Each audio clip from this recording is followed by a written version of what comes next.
So here's a look at my cherry tomato plant. It is huge and it's still going, and it is October. Just to give you a little idea of how big this thing is, I'm standing next to it. I'm 5'2". So this plant is about as big as me. Hi everyone, and welcome back to my channel. Today we're going to learn what to do with all those cherry tomatoes for a later time. Look at this. Look at all these tomatoes. I just learned that you can actually freeze cherry tomatoes. They don't need blanching like other vegetables such as a green bean or carrots. There are a few things we need to do in order to freeze them properly. Just give them a good rinse and let them dry out on a towel. Once your cherry tomatoes are dried, all you're going to do is take them and put them on a cookie sheet, and we're going to put them in the freezer for about an hour.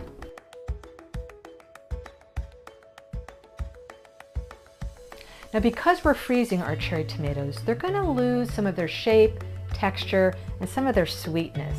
So you can use these in casseroles, soups, other sauces. That's the benefit to being able to freeze your cherry tomatoes. You can use them whenever you want. Well, here we go. Here we are, and they're not all stuck together, nothing like that. And what I've done is I've labeled a Ziploc with the date. These cherry tomatoes should be good in the freezer for about 6 months. So we're just going to take our cherry tomatoes and put them in this Ziploc. And here we go, all ready for the freezer until you need to use them. Remember, 6 months max for these.